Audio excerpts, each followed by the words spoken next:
Hey guys, this is Barrington, Irving. In 2007, I set a Guinness World Record to become the youngest person to fly solo around the world. I'm also an entrepreneur and explorer for National Geographic. And behind me is my beloved Mitsubishi MU2 Marquise.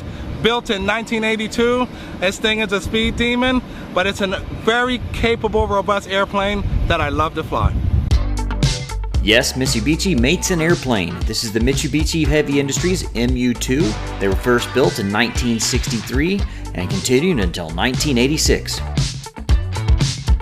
There were 704 of the aircraft built both in Japan and San Angelo, Texas. The aircraft is a retractable gear with two 715 horsepower turboprop engines that are known for being quite loud on the ground.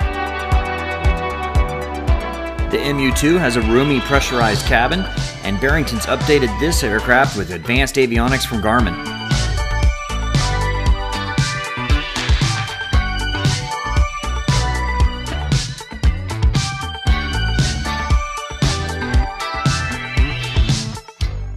Barrington's had quite a few accomplishments in his life. He started the flying classroom curriculum for schools, and he set a world record by being the youngest pilot to solo fly around the world.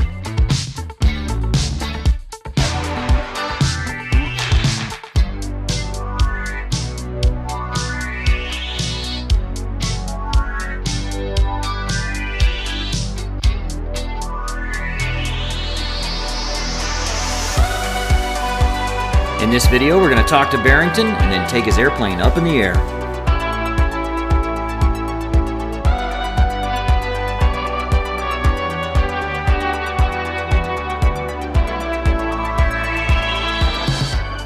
How I got into aviation is quite interesting. None of my family members was ever involved in aviation.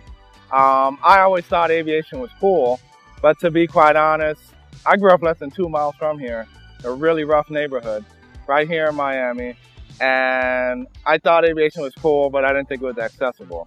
It wasn't until I met an airline pilot, randomly in a store, chance meeting. I saw this guy step out of a nice, luxurious truck, walks in with his airline uniform, and I'm looking at him like, this dude looks like he makes a lot of money. And he saw that I was staring at him, walked over to me and said to me, "Hey son, have you ever thought about becoming a pilot?" First words out of my mouth, I said, "I don't think I'm smart enough to fly an airplane." And he started to encourage me, and I asked him one question that changed everything. This was back in 2001. I said, "How much money do you make?" And when he told me how much money he made, I took an interest in aviation, interest turned into passion, and here I am today. So getting into aviation can be quite expensive, as we know. And it's an extreme challenge, right? And I played football for a team that was ranked #1 not only in the state of Florida, we're ranked #1 in the entire country. So I had a number of football scholarships. All I wanted to do was to play in the NFL. And I had my former high school teacher, Miss Batiste, who I couldn't stand this woman, and she constantly nagged me and said, "Barrington, pursue a career in aviation, forget about football." Turned down my football scholarship. My parents looked at me and said, "Well, how are you going to pay for school? We can't afford it." And I first attended my local community college, then transferred over to Florida Memorial University. I just started, working. I was working 2-3 jobs, like most pilots. You do what you got to do in order to stay in the air. Pieced it all together, graduated with my aeronautical science degree, my bachelor's in aeronautical science, and the rest was history. So the same guy who introduced me to aviation, Captain Gary Robinson, once I started flight training, he made me promise to give back. I'm like, dude, I don't have any money to give. How could I possibly give back? And he taught me the value of sharing your knowledge, sharing your experiences. So I just started going out in the community and just talking about aviation. I loved it so much, I said, how can I do this on a much larger scale? And that's when I wanted to fly around the world, just to simply inspire students. Had no clue about setting any records, had no clue about, different feats I would accomplish. I just simply wanted to fly around the world. Unbeknownst to me, I didn't know at the time the youngest person to fly around the world was 37 years of age. And I ended up doing it at the age of 23. It took 2.5 years to get my first yes. A lot of people were telling me no, and it was discouraging, but I stuck with it. Captain Gary Robinson as well as Miss Batiste and a number of great people just surrounded me. And I was able to do it because of great people who decided to give a young man a chance in this industry. And to be quite honest, I'm forever grateful for that. And in 2007, I set a Guinness World Record to become the youngest person to fly solo around the world and also the first black man to accomplish it.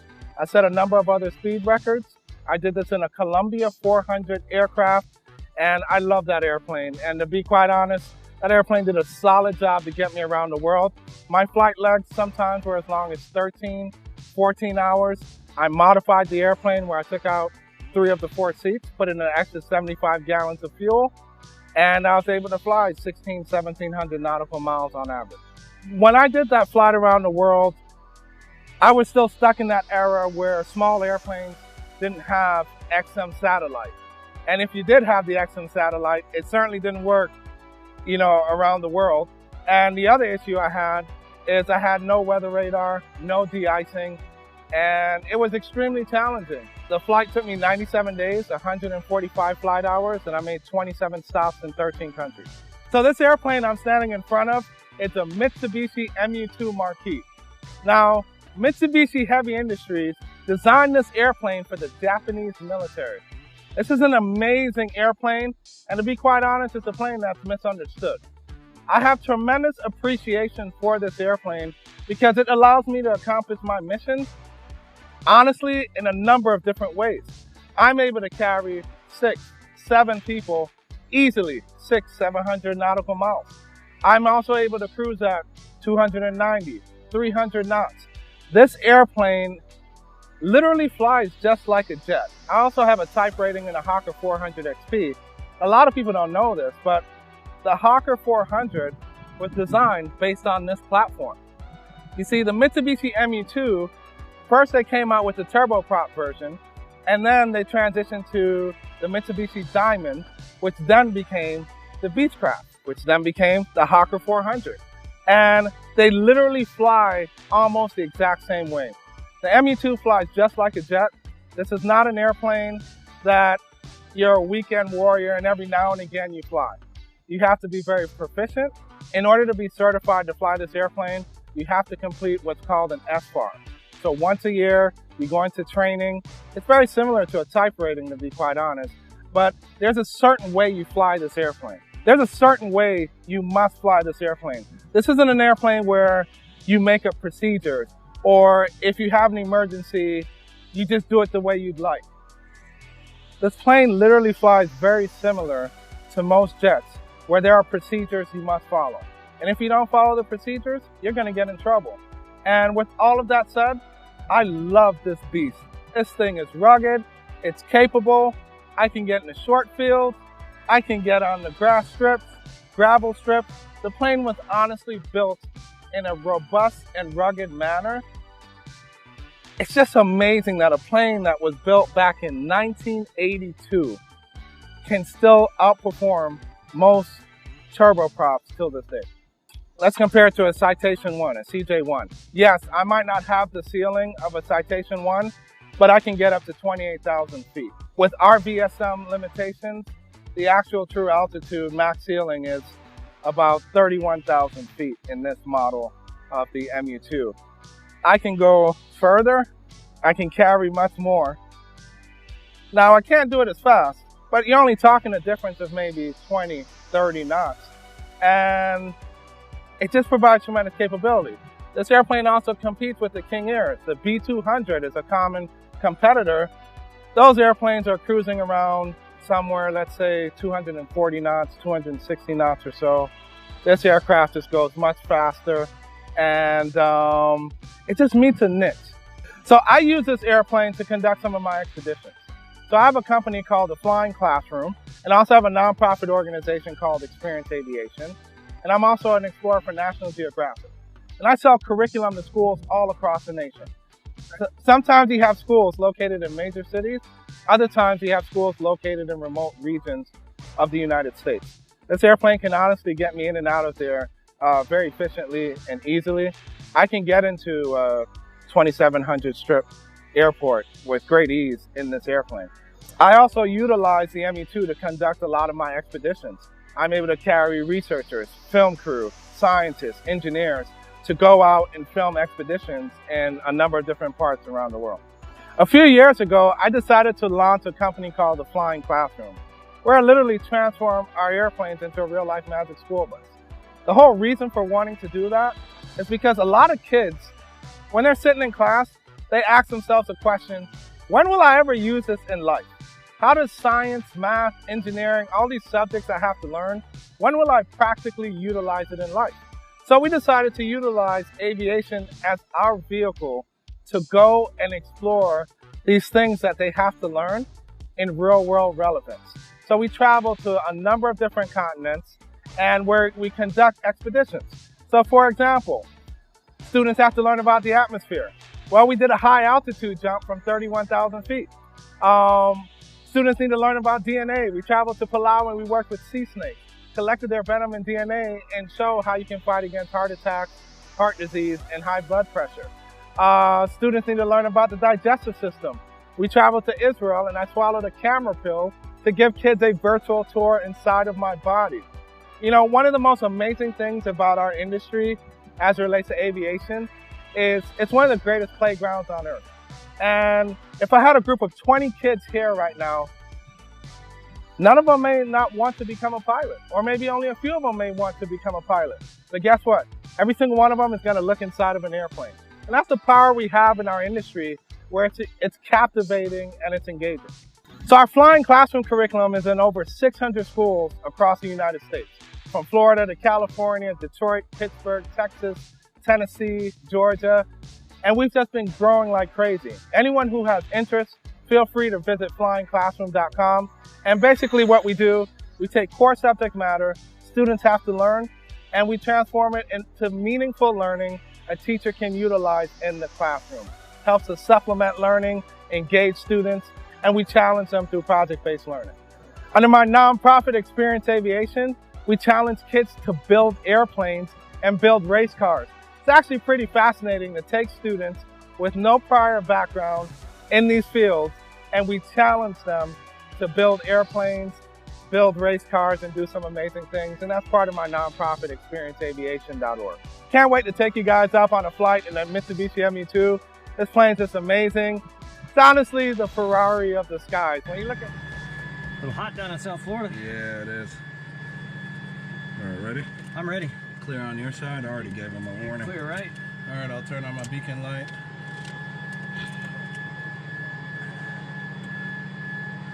All right, here we go. Right hand selected. Beta light is on. Signal in. Wait for him to walk off. All right. Ready? Here we go. And I'm clear. You're clear. All right, here we go. Beta light goes off, waiting for light off to occur. Light off has occurred. Waiting for beta light to come back on. Nice rise on the RPM.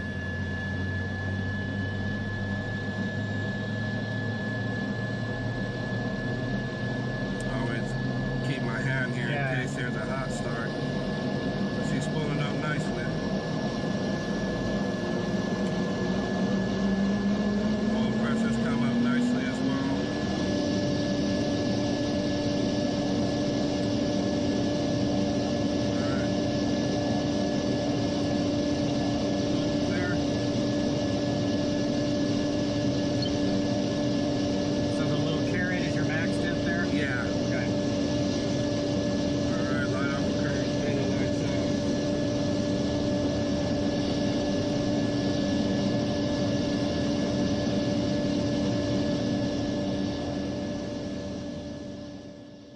And you can activate your noise cancellation. Oh, right. Well. Yeah. Yeah, where'd that go? All right. Oh, yeah, that works great. Big difference, right? Yeah, all right. Can't even hear the engines anymore. Yep, this plane is pretty noisy on the ground, no question about that. Yeah. It's a windy day. We're going to get some crosswind practice, that's for sure. That'd be fun. Ground Aero 200 looking to pick up IFR to Pontiac, information Zulu. Ground Mitsubishi 423 Delta Bravo, it's at spot 7 with Zulu. Ready to taxi to the active, will be VFR departure. Mitsubishi 423 Delta Bravo, we'll block your ground, runway 9 or left, taxi via November. 9 left via November, 423 Delta Bravo. Air Royal 200, I'll clear have on your that side. in about 5 minutes. We're going to go 9 left via November. What's special about this plane, you know, most airplanes, the fuselage and the body of the plane is first designed and then they figure out the engine. Right. The MU-2 was designed actually first starting with the engine. Okay. And the rest of the airplane was designed. Yeah. It's actually very rare. Well, I've seen them. You can hear them everywhere. That's Yeah, you can hear these things. Now, there are some upgrades you can do, like with the MT propellers. Okay. It's much more quieter, and I'm seriously thinking about upgrading this and changing out to the MT props. What is it, just different design? They're no less Different noisy? design. I think it's the 5-bladed prop. Okay. And it's at an angle. Right. And it just limits it cuts down on the noise quite a bit. Yeah. Number 423 Delta Bravo, Opa Tower, fly eastbound, runway 9 left, clear for takeoff. Fly eastbound 9 left, clear for takeoff, 423 Delta Bravo. All right, so there's a sequence you go through. November 611 Equals, holding short for Make sure I'm set for takeoff, land, igniters, auto, prop sync off. I'm not going to turn on my heats yet, it's so hot. Yeah, Turn on my strobe lights. And I just verify. And we're clear traffic-wise.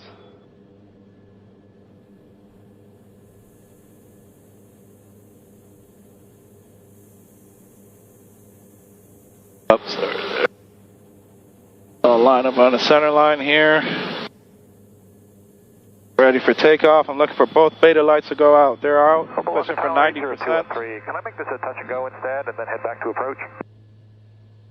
Notice this thing gives you a really nice kick. Yeah.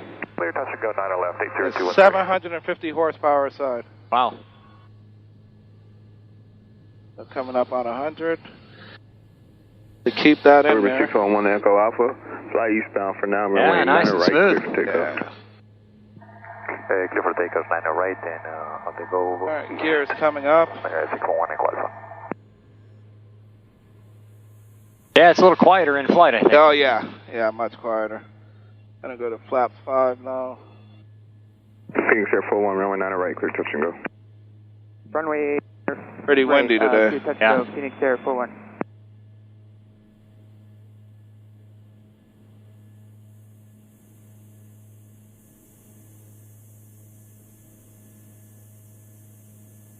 You gotta be careful with your temps in a turboprop, that's for sure. Yeah.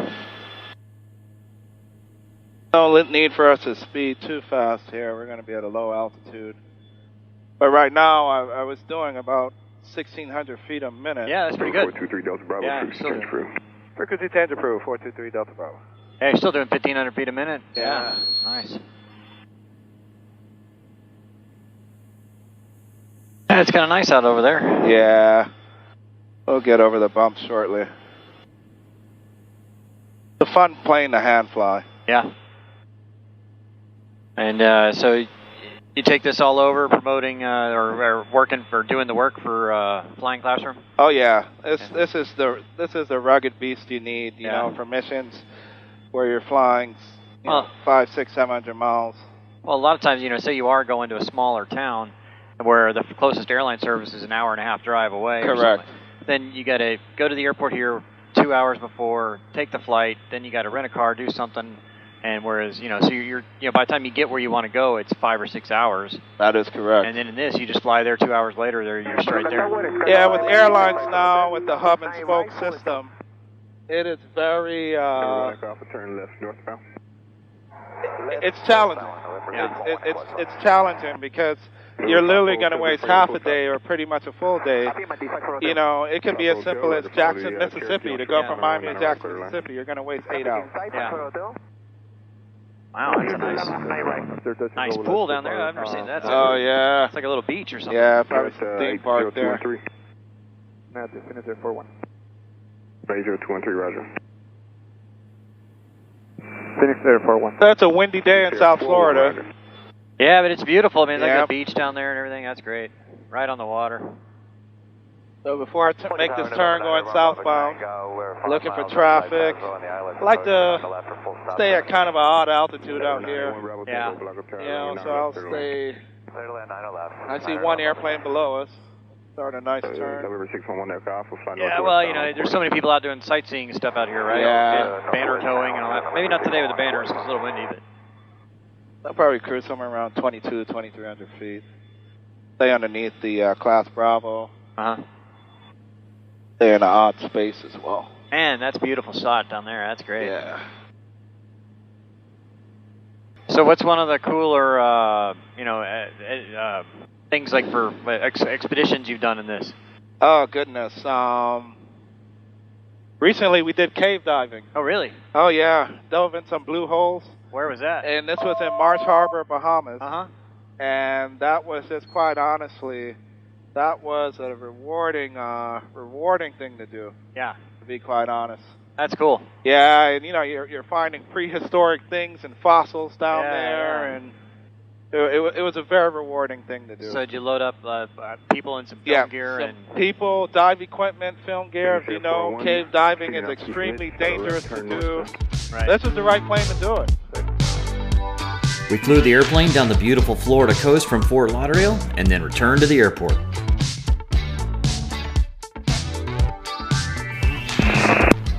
I'm going to start dropping gears now. Sometimes they like to have us do a short approach. Holding short 9 left.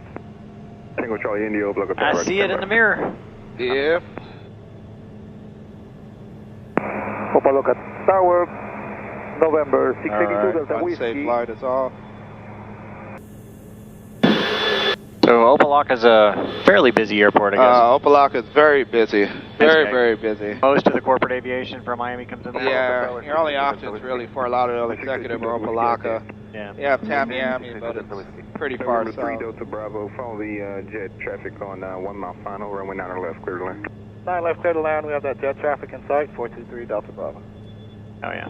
Yep, got him. Yeah, we flew out of... Runway 9 on left. We flew from Miami International to Fort Lauderdale yesterday, and, you know, that signature aviation to Miami. Yeah. I mean, it was a $900 ramp fee. Oh, yeah. Yeah, I mean, it's pretty expensive. Yeah. Opaloka becomes a great alternative for a lot of folks.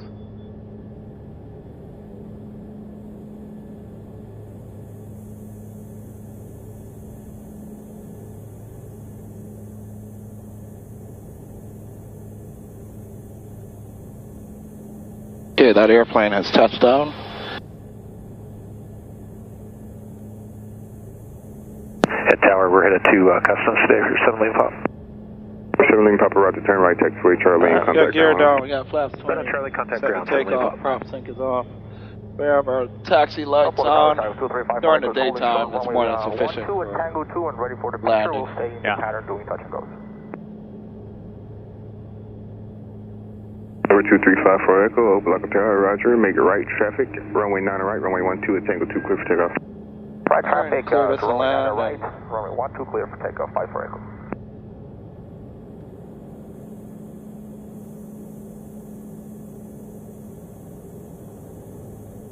$500.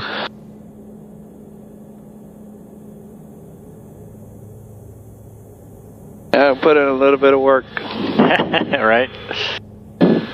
Oh, yeah, it's blowing us over. Yeah. I think it was 120 and 15, was it?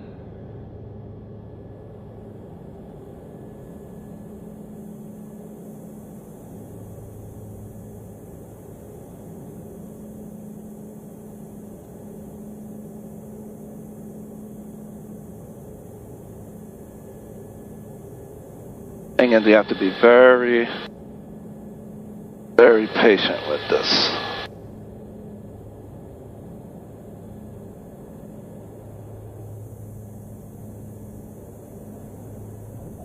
Yeah, right on the center line. All right. See, look at the force I have to put in. To keep it, yeah. But look what these props do. Yeah. Oh, yeah. You got the reverse thrust on. Oh, yeah. Yeah, you can feel the wind kind of picking up on this end. Oh, yeah. Well, good job, though. Thank you. Really cool airplane. Number 3 Delta Bravo, turn right, taxiway Echo, contact ground now. Right on Echo, contact ground went off, 423 Delta Bravo. So hey Barrington, thanks so much, man, for letting me fly with you. Man, awesome having you. I got to bring you on some of my expeditions. Yeah, now. absolutely. We'll do some collaborations together. That's cool. We're gonna do some stuff in the future. So check out his website and his Twitter and all that stuff, right? Yep. Look me up, flyingclassroom.com or Barrington, Irving. Blue skies, guys. Yeah.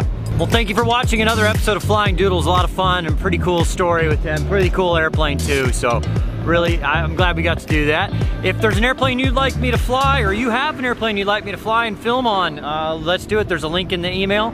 And thank you guys for watching. Please click like. Please subscribe. That's how we kind of get all the likes and the hits, and that's how, this is my full-time job making these videos. So please do that. And if you're really enjoying it, it's patreon.com/flyingdoodles. You can become a patron for as little as $1 per month. And that kind of helps us fund that because we really don't make that much off of the YouTube revenue.